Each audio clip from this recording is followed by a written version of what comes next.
You know who I am. I'm Dan Sigler, Special Prosecutor in the investigation of Curtis Hill. I'm here to announce a decision which I'm filing today. In fact, it's probably already filed at this moment, a report in this matter. I have elected not to prosecute Mr. Hill, and so my investigation as of today will end. The timing didn't work out quite the way I wished it would, because my report is quite detailed. It's about 7-8 pages long. It explains my reasoning, it explains my thinking, it explains what the investigation revealed from my perspective, and you will have that after this Q&A. I wish you would have had it before, so you're more informed about what I'm saying, but I'm happy to answer any questions anyone has. What persuaded you not to file criminal charges in this matter? What were the circumstances as they're outlined in the court filing? Yes, a number of things. It isn't any one thing, but we'll start with the charge. The charge, there were two potential charges. One was really never under consideration. That was sexual battery.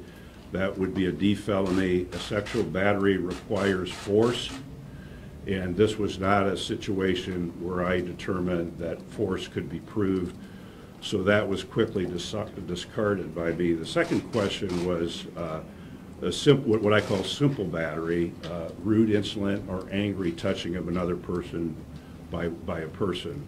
That is a class, well, in my day it was a class B misdemeanor. I don't know if it's still called that. I think it is, but it's a misdemeanor charge. So that was the charge. So so to prove that, you have to prove the intent of the person charged. What was in the person's mind. I did not feel I could prove the intent of Curtis Hill to be rude, insolent, or angry. The setting of this lent itself to problems in prosecuting. It was in a bar. It was in the early morning hours. Free alcohol was being served and flowing. And most of these witnesses, the Inspector General questioned 56 witnesses, I think, or the special agents and the officers from the detectives from the Indianapolis Metropolitan Police questioned 56 witnesses. But those witnesses were not questioned for many, many weeks. And so recollections being what they are in a bar at 2:30 in the morning, we had a lot of varying stories. I will say that from the victim's perspective, and I had 4 people who came forward to say that they were inappropriately touched, and they certainly believe they were inappropriately touched, and I took their statements from the perspective that I believe them. I did find them to be credible because I wanted to decide if I believe them, is there a case for prosecution? So I did believe them, and nonetheless I decided I didn't think I could meet my burden. If a crime did not occur in this circumstance, what did occur in this circumstance? Well, again, when you read my report, if you look, there's 2 different paths or 2 different rails to this case, and they're tied together with the same facts. The one is, did somebody commit a crime in AJ's bar on the date involved? The other rail is, does a state official act inappropriately and in a manner that he should not have? That's not my rail. That's not what I investigated. What I investigated was, did a crime occur there, and could it be proven?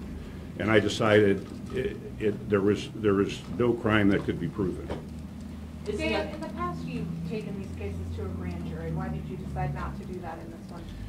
Well, first of all, right here, if I thought this case needed public discussion, I thought my decision needed public examination, and so if I have a grand jury, that's all secret. This is not secret. You get to ask questions. The Inspector General is filing a report. My report and Inspector General's report will be read by everybody, not only the press but the public. This is a matter to me for public discussion because it involved a public official, so that's why I did not do that. Did you speak to General Hill during your investigation? Did I speak to who? Curtis Hill. Did you speak to Curtis Hill during the What? investigation? I did not speak to him personally. I worked through his lawyers to get a video statement from him. I reviewed the statement, and then I propounded questions back to Hill through his lawyer, and I got answers to those. Did you determine if Curtis Hill was drunk that night? Well, drunk is I won't call it a term of art, but it's a personal opinion. But I determined that he consumed alcohol that night, and you will see in my report, one of the few opinions I think I put in the report, I thought his alcohol consumption was significant based upon the statements of the witnesses. Is the Inspector General's report complete to your knowledge? And if not, does your report go to her as she prepares hers? All we did, we wrote our own report separately. At the very end here a couple of days ago, we each gave the other an opportunity to review the reports to make sure that we weren't wrong about facts we were citing. I don't cite very many facts in my report. I cite my reasoning, an explanation for my appointment, and some of the things that I considered in making this decision today. So the IG's report is complete as well? I'm sorry if I didn't answer that. Yes, it is complete, and I think it's going to be filed today if it's not already filed. The manner that you interacted with the Attorney General through his attorneys in this video statement, is that a normal way of doing things in an investigation like this? Well, or would you have preferred to meet with him face to face? Is it normal to investigate an Attorney General? So we had to invent procedures. There are choices. You could send a couple detectives in there and interview them, and he might talk to them and he might not. So I just decided that I wanted to be respectful of him and his position. There were accusations against him. He had, I know, claimed in several public statements that nobody had taken his story. So I wanted to hear his story from him first, and so that's why I did it that way. Separate from the criminal action, you were an elected official. Do you think, as a former elected official, Curtis Hill should remain in office? That's track one. That's not my track. Right. So but I'm next asking try. you as a former Yeah. elected official. No, I'm not. I don't have an opinion about that for you. I'm stuck on track two, which is the criminal case, and that's why I'm here. Would someone accused of battery normally been afforded the ability to submit a videotape statement with their attorney asking the questions instead of being approached by investigators? And it sounds like Hill was never questioned by investigators. He was not at my behest. And the answer to your question is normally you'd send the detectives out to talk to the person. So if you're asking the question, was he afforded any special treatment, the answer is no. My job was to get to the facts the best I could, the unvarnished facts. You don't go out and put the Attorney General under Klieg lights and have a cross-examination. First of all, he's a lawyer, he's an experienced lawyer and a prosecutor, so you have to find the best way to get the information. That was taken with a cooperative approach, and I feel comfortable with what we got there. This gentleman had a question here. It sounds like you may have briefed some of the accusers. Can you kind of share a little bit about their view about what you've done here today? I don't know their view, and I'll leave that to them. They're intelligent ladies, and they have a right to speak for themselves. But they were very cooperative. I was impressed with them, and I think they have a story to tell, and I imagine they'll tell it. How many people were interviewed, and was there any video from the bar? There were 56 people interviewed, to my understanding. And I want to say that was all done by the Inspector General's special agents and by the Indianapolis Metropolitan Police. They cooperated fully with me. I'm very appreciative of that. There was no video.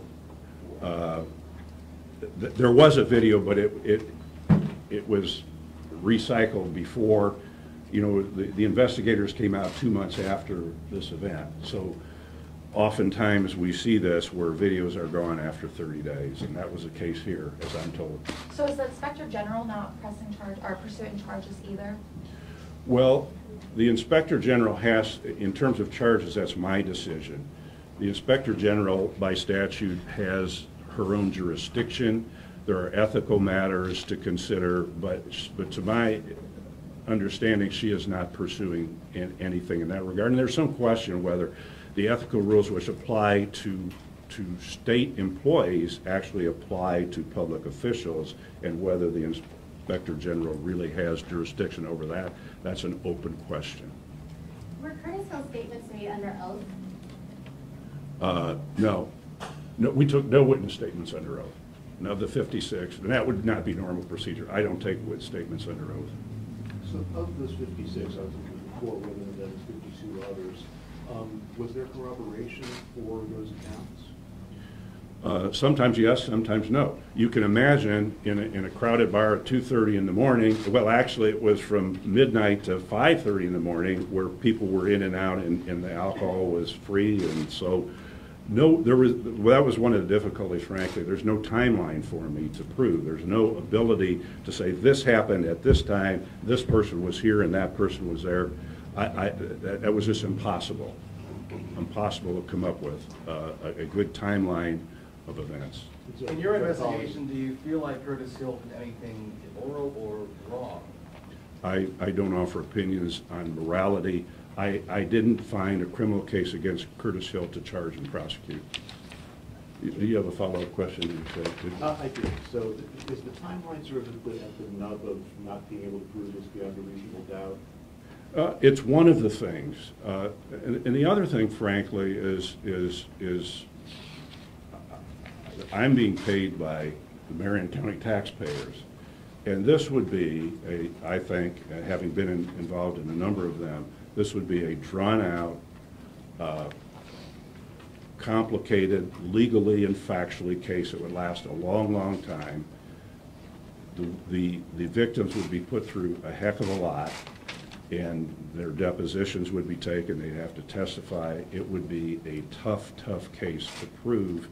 It would be an expensive case for the taxpayers of Marion County. Not that I live here, but I always have an eye for, what is the benefit to going forward with this to get a result? And I couldn't find, that's a small part of the reasoning, but I couldn't find a benefit to going forward with Class B misdemeanor prosecutions. How much did your investigation cost taxpayers? Well, I haven't sent them a bill, so it's been free so far. But well, I get paid. The Inspector General and Indianapolis Police, they get paychecks, and so they already get paid. I get paid on a rate based upon a full-time prosecutor's salary. It's about $70 an hour. So I will submit a bill at some point, which has to be approved by, I'm going to ask the judge to approve it, and I think it has to be approved by the auditor. It is, at this stage, let's just say, not very much in the scope of things. It's under $10,000, it would be probably. Just a guess? No. You said you can't pass judgment on the morality of whatever actions Mr. Hill did that night, but are you able to characterize or describe what you concluded he actually did do? No, I'm not here. I can't characterize it, and it's not that I won't pass judgment because it's not my function. Is it fair to say that you said you believe them, that he did indeed touch them on their bodies without their permission?